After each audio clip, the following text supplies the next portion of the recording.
Good afternoon.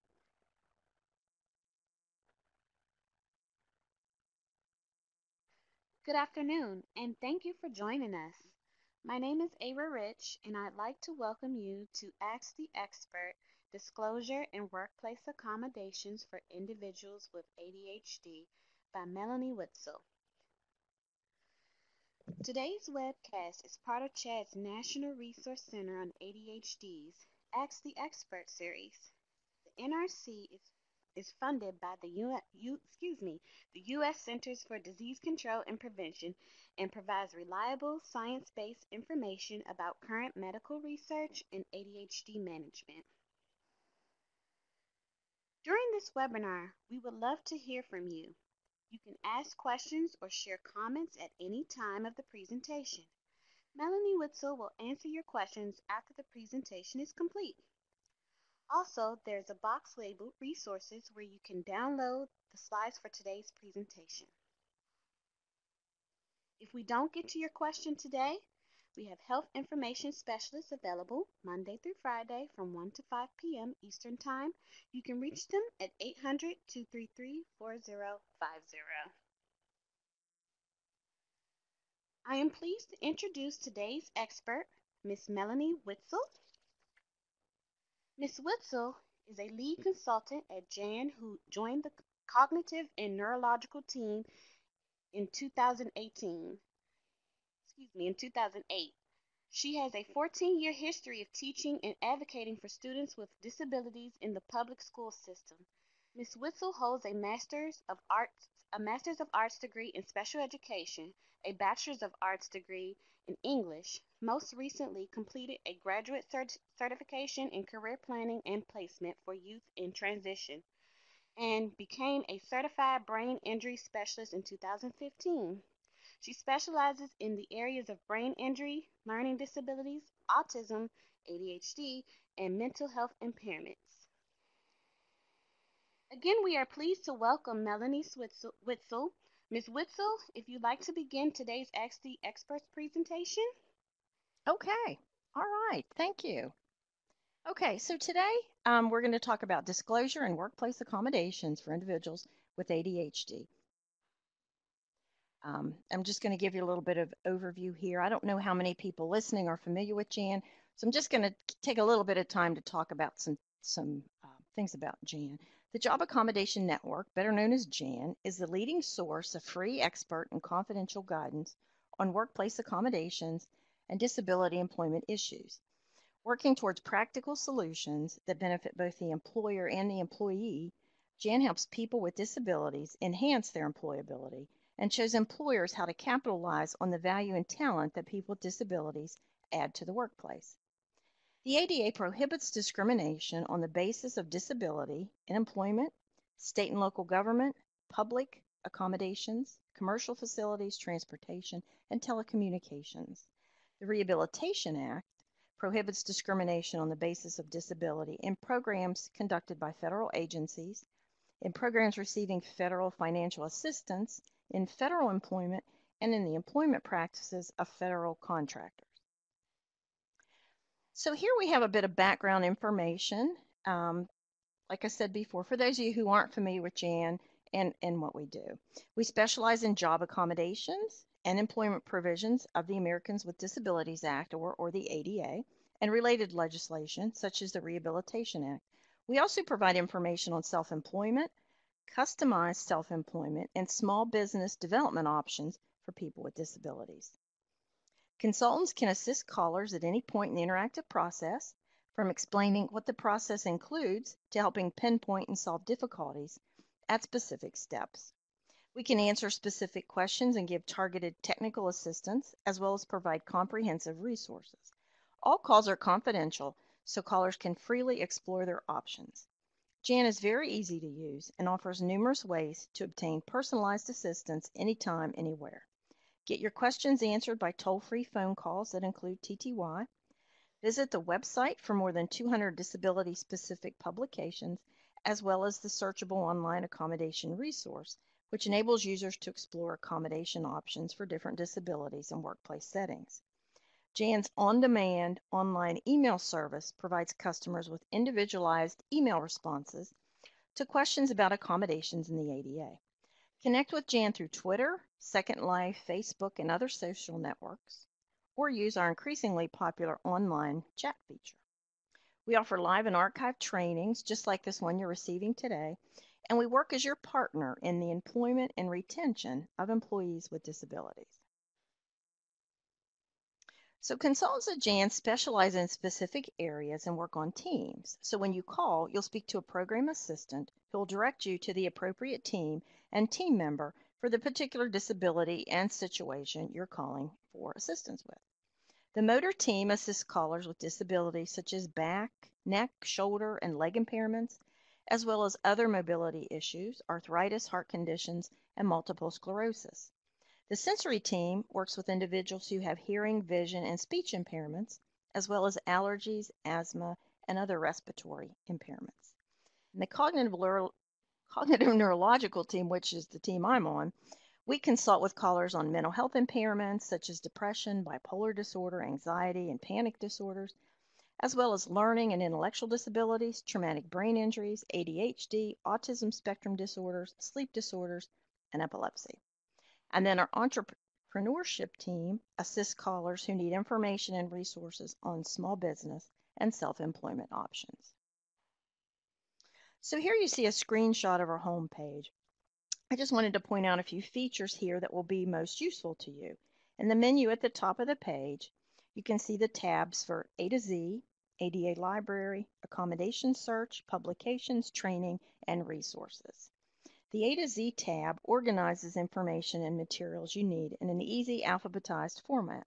You can find listings of specific disabilities and medical conditions ranging from Addison's disease and brain injuries to vision impairments, topics ranging from accommodations to job descriptions and job coaches to web accessibility, and limitations that vary from anger and emotions to memory and organization to even stress and tolerance. The ADA library contains more information than you probably will need, but for a really thorough explanation of the definition of disability under the ADA with good examples and tips, try reading our Jan publication, which is the first one listed. Next is SOAR, which allows you to explore various accommodation options. It may not answer all of your questions, but it may be just the place to start. Under Publications, you'll find all Jan publications, whether you're searching for Pubs in Spanish, our Accommodation and Compliance series by disability, Consultants Corner, or e-news articles, you'll find them all there. Our Training Hub contains modules and archive webcasts that can meet your ADA and accommodation training needs. And if you're looking for national, state, and local resources, the last tab there will help you with that. Okay, so there's no list of impairments that qualify as disabilities under the Americans with Disabilities Act. To qualify as a person with a disability, an individual must have a mental or physical impairment and be substantially limited in one or more major life activities. Major life activities include but are not limited to walking, talking, sleeping, reproducing, normal cell growth, digestive, neurological, brain, and respiratory functioning. Substantially limited means that a person is more limited than the average person. So in order to determine if someone qualifies as a person with a disability under the ADA, you have to look back at the definition. So if ADHD causes a person to be substantially limited, and that would mean more than the average person in brain function, which would include learning, memory, and concentrating, then the individual may qualify as a person with a disability under the ADA. All right, so the big part of what we wanted to talk about today is disclosure. And disclosure is just simply when you give out specific personal information about your disability. Deciding whether to disclose a disability can be a difficult question. Individuals with disabilities sometimes struggle not only with wanting to be honest and open from the start of the job seeking process, but also with knowing what might happen if they disclose too soon. If and when you do decide to disclose your disability, it'll be important to provide the following information: the nature of the disability, the limitations, or how the disability affects your capacity to learn and or perform the job effectively, and accommodations that you will need in order to do the job. A frequently asked question concerns the timing of disclosure. Any time that you will need an accommodation or a change in the way things are done in the workplace is an appropriate time to disclose a disability. Generally speaking, you don't have to disclose a disability until you need an accommodation. Under the ADA, you're not required to disclose to an employer at any specific time. The only warning we would give is not to wait too long if there are performance or conduct issues that are directly related to your disability. And we'll be talking more about that here in just a few moments. So why would someone with ADHD want or need to disclose their medical condition? Well, there are three main reasons. The first reason would be to ask for job accommodations or modifications to the job that would help enable the employee to perform the essential functions of the position. If there is an accommodation needed in the workplace, the first step involves disclosing the fact that a disability is involved. When a request for accommodation is made, the employer has the right to know that a disability or medical condition is involved. That disclosure is what helps kick in the ADA obligation to provide reasonable accommodation. The second reason to disclose would be to receive benefits or privileges of employment.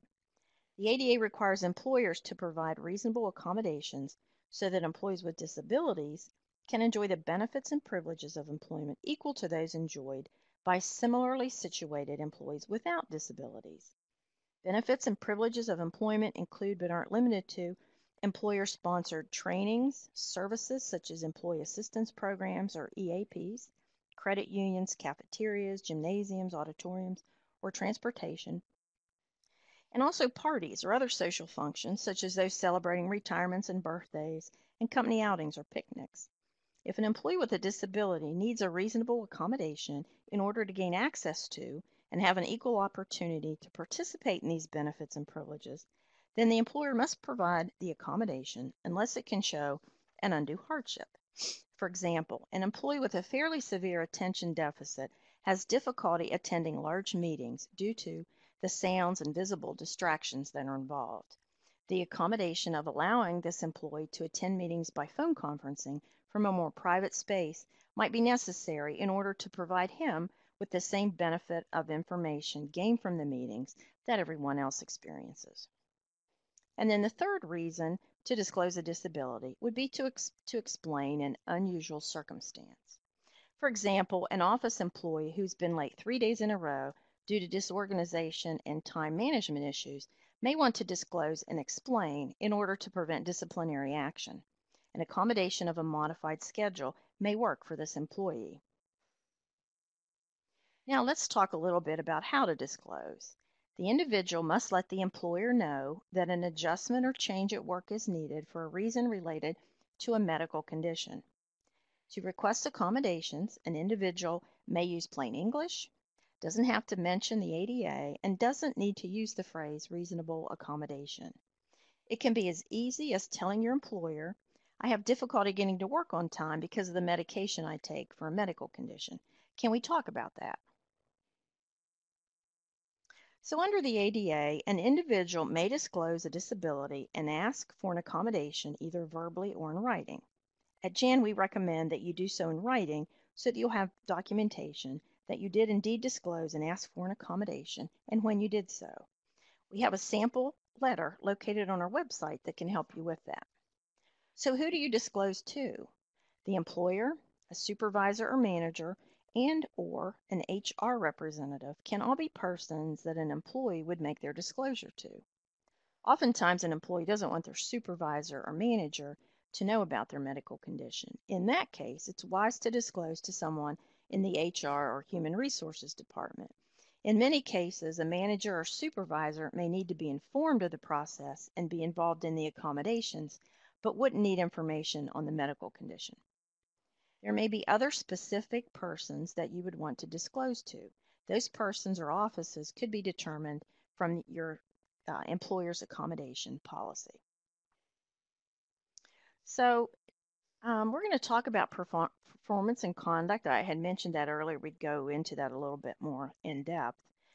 Under the ADA, an employer is not required to lower a production or performance standard that's applied uniformly to employees with and without disabilities.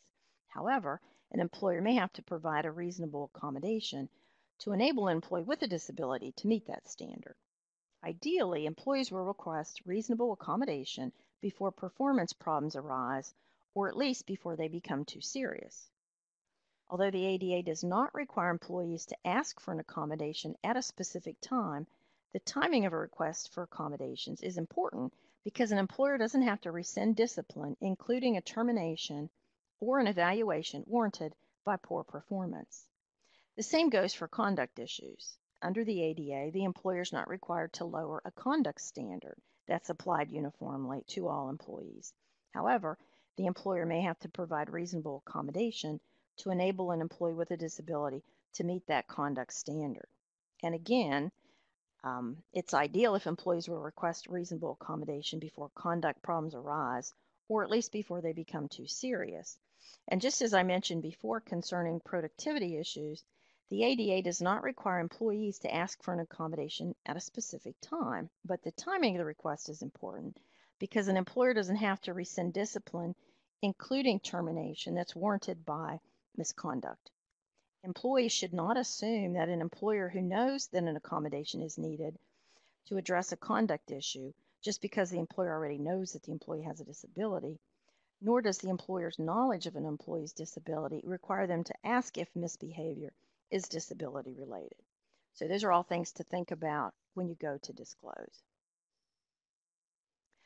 So here you'll see a list of some of the most common limitations or difficulties individuals with ADHD have in the workplace. These limitations include difficulties with memory, multitasking, attendance, concentration, time management, getting to work on time, hyperactivity and or impulsivity, and organization and prioritization.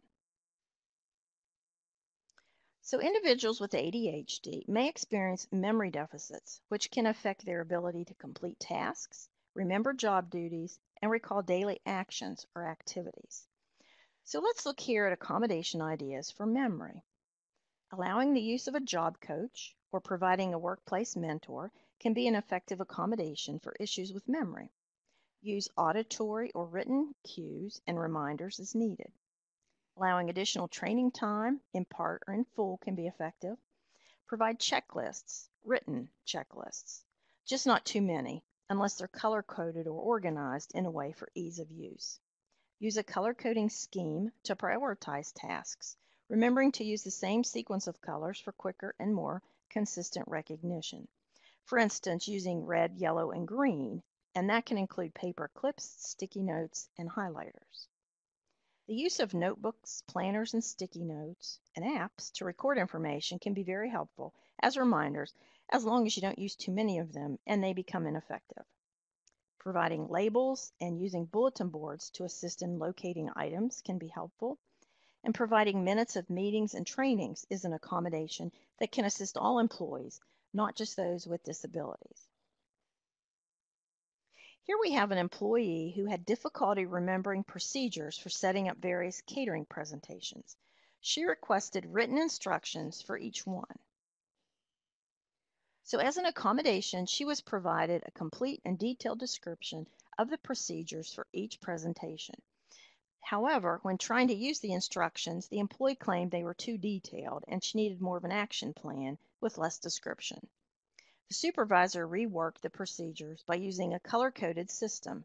The main action steps were highlighted in one color, while the instructions in more detail followed, but were highlighted in another color, helping the employee to differentiate between the two immediately. Individuals with ADHD may experience difficulty performing many tasks at one time. This difficulty could occur regardless of the similarity of tasks or the frequency of performing the tasks. Let's look here at some accommodations for difficulties with multitasking. Separate tasks so that each one can be completed one at a time. Create a flow chart of tasks that must be performed at the same time, carefully labeling or color-coding each task in sequential or preferential order.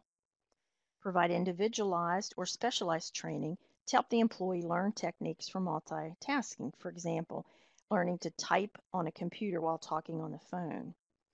Identify tasks that must be performed simultaneously and tasks that can be performed individually. Provide specific feedback to help employees improve in a timely manner, and be as specific as possible. Telling an employee their work needs to improve is not as specific or helpful as telling them that their reports need to be finalized by the 15th of each month. Supply ergonomic equipment to facilitate multitasking.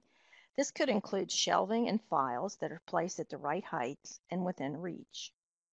Clearly represent performance standards so that the employee knows exactly what's expected of them and when.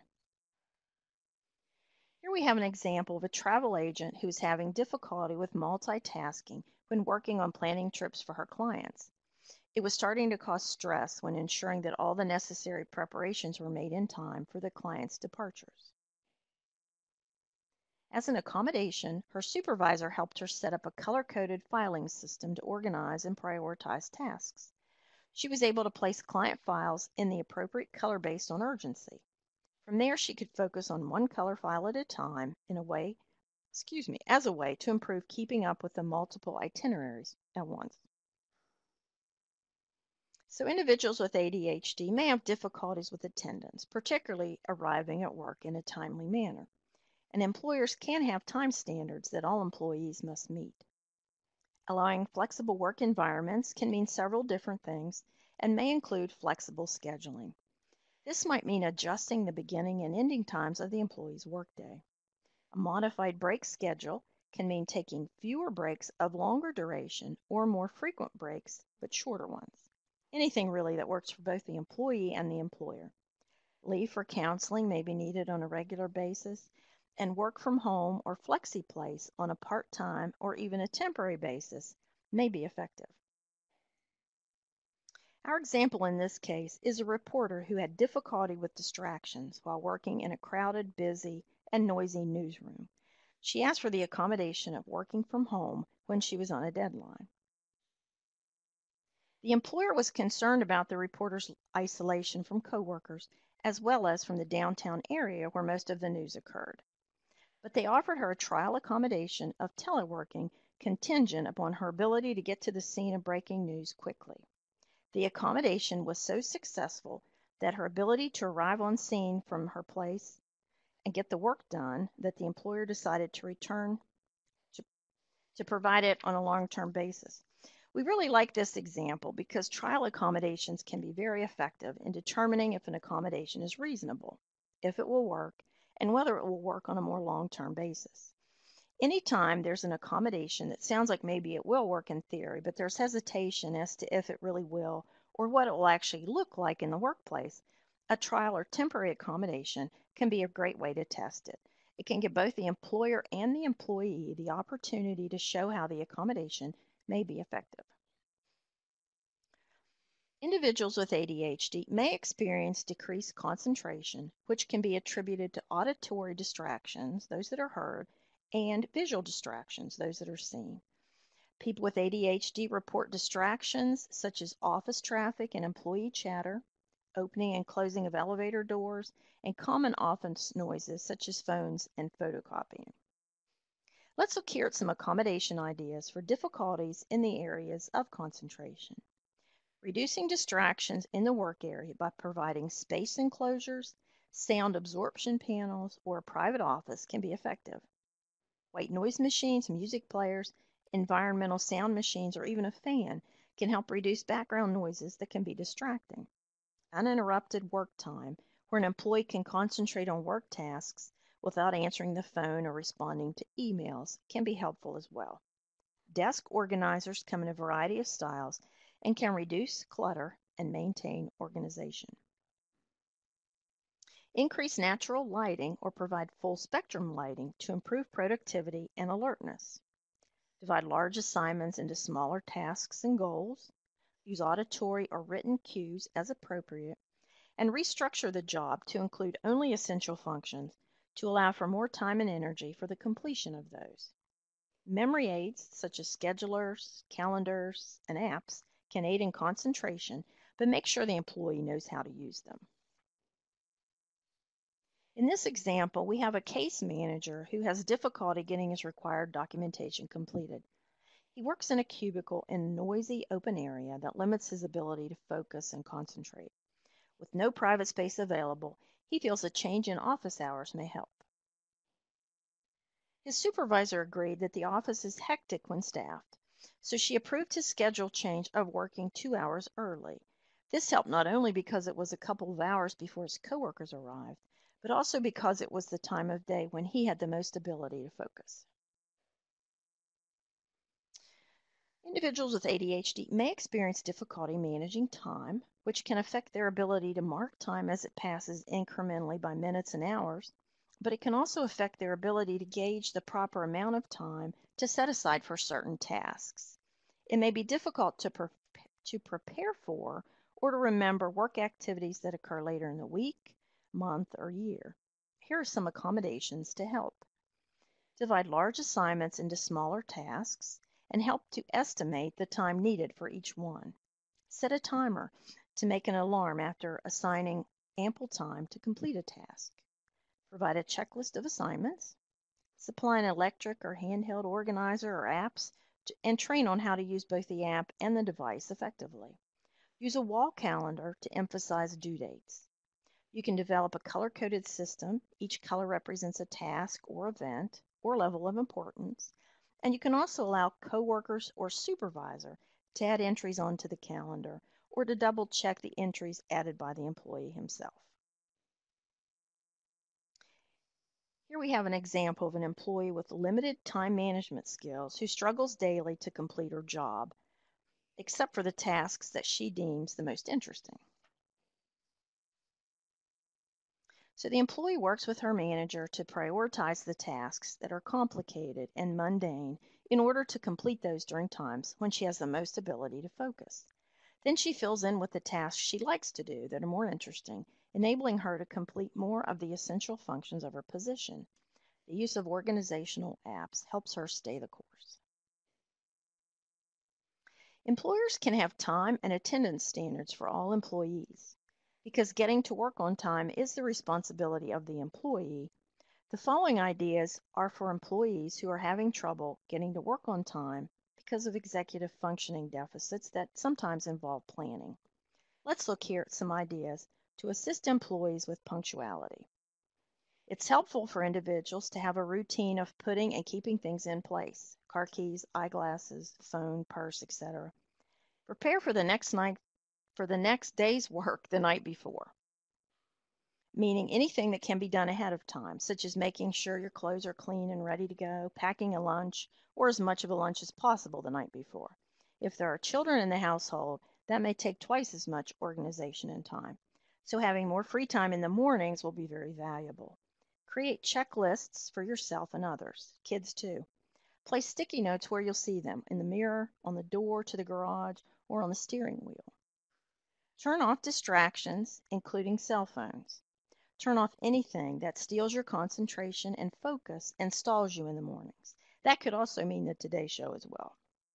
Use a timer or a programmable watch to pace yourself. Setting a timer to let you know where you should be in your morning routine can help speed you up.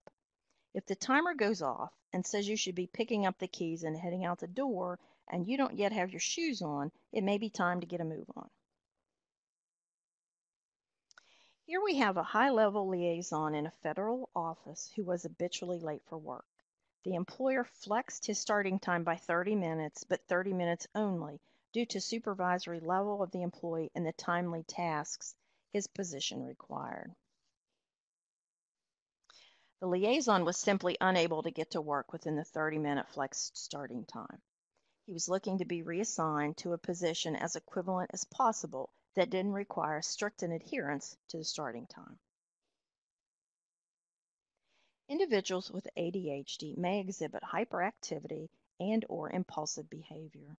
This could be disruptive to the work environment or could inhibit efficient and effective work performance. Let's look at the following accommodation ideas to help. Provide structured breaks to allow for a physical outlet. Utilize a job coach to teach and reinforce coping techniques. Allow the employee to work from home. Review the conduct policy with the employee to make sure he or she understands what's expected. Adjust the supervisory method to what works best for the employee. refer the employee to the services of an employee assistance program if available, and provide a private workspace when possible. So here we have an example of an employee with tendencies toward hyperactivity.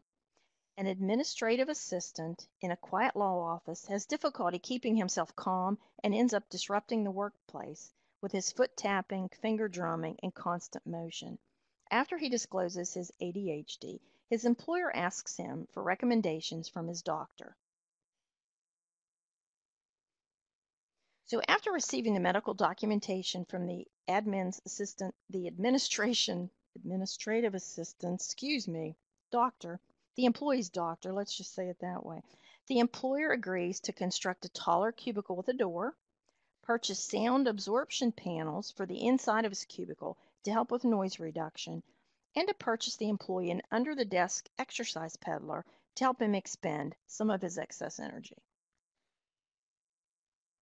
In this example, a new employee who was quite impulsive had been reprimanded several times for interrupting meetings, interjecting his own personal opinions, which are often unrelated to the topics, during meetings with coworkers, as well as meetings with clients. When the supervisor gave him a second written warning, the employee disclosed that he had ADHD and stated that he just really couldn't help himself.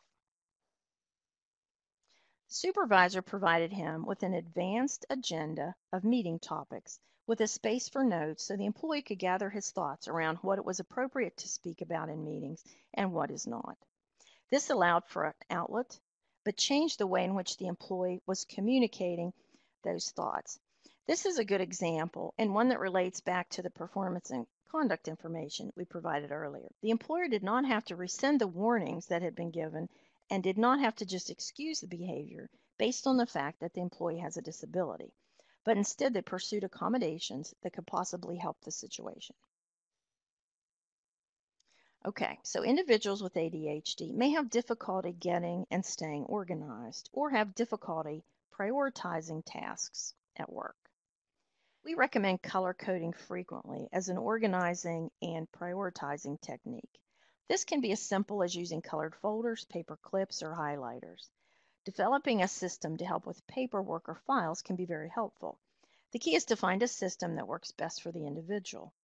The use of daily, weekly, and monthly task lists can improve organizational skills and help keep track of work that needs to be done. A professional organizer can help. Finding someone who can come in and help set things up and customize a system that's effective for the employee can improve organization and prioritization. Job coaches can also help teach and reinforce skills that may be missing from the employee's skill set. Along the same lines, but not quite the same as a job coach, would be having a mentor, someone on the job that could help talk through strategies, show how they organize or prioritize their time while at work.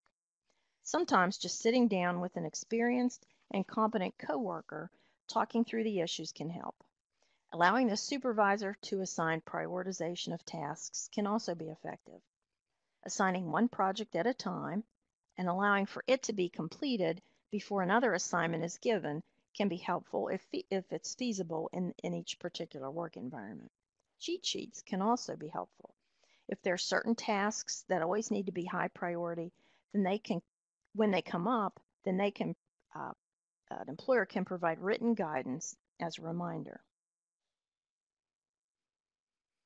Our next example here involves an office worker at a large elementary school who was responsible for receiving copy orders and providing the completed copies to teachers within 2 days. He was unable to complete the handwritten orders on time with the constant disruption of the teachers and with no organizational system. Supervisor provided a typed form that required the teachers to supply a uniform amount and type of information. Daily labeled baskets for orders and materials allowed the employee to see which orders needed to be done first, allowing the copies to be completed in the 2-day time frame. And here we have some additional examples to share with you. We find that these really help you apply the accommodation solutions in real life. Here we have a part-time college professor with ADHD and anxiety who was having difficulty planning new courses he had yet to teach when the schedule changed quickly and he was required to do so under tight time constraints. He asked Jan about accommodations. A consultant at Jan recommended he request that he only be put on the new courses that were firmly scheduled ahead of time in order to give him the time he needed to prepare. If he were to teach courses that were suddenly added, he asked that those be ones he had previously taught and planned for.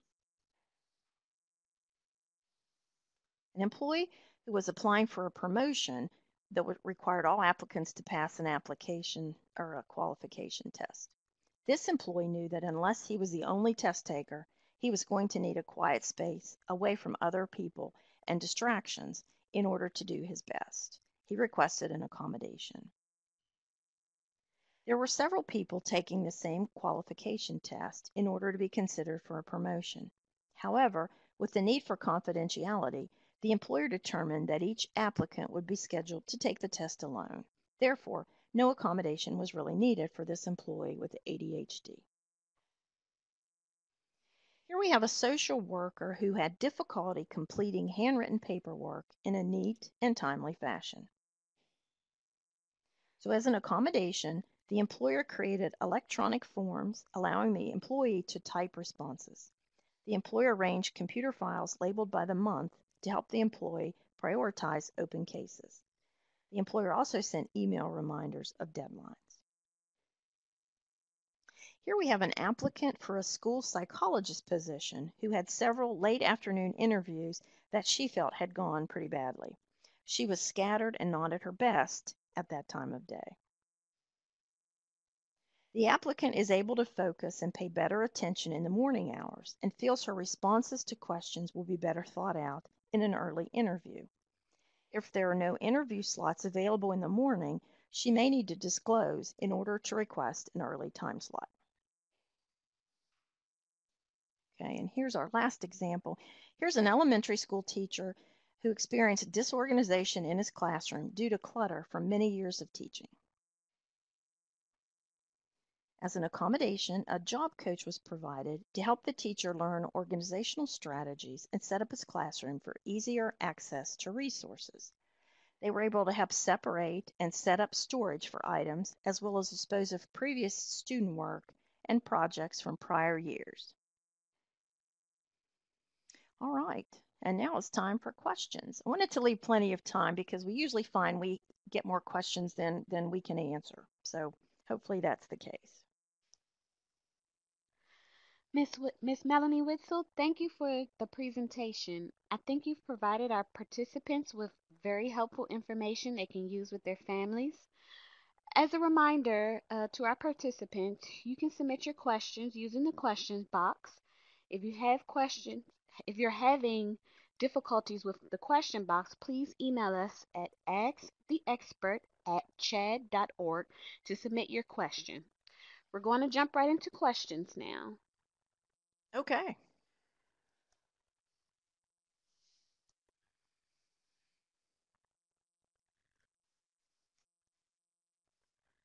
And let me say this too. Am I still on? Can people hear me?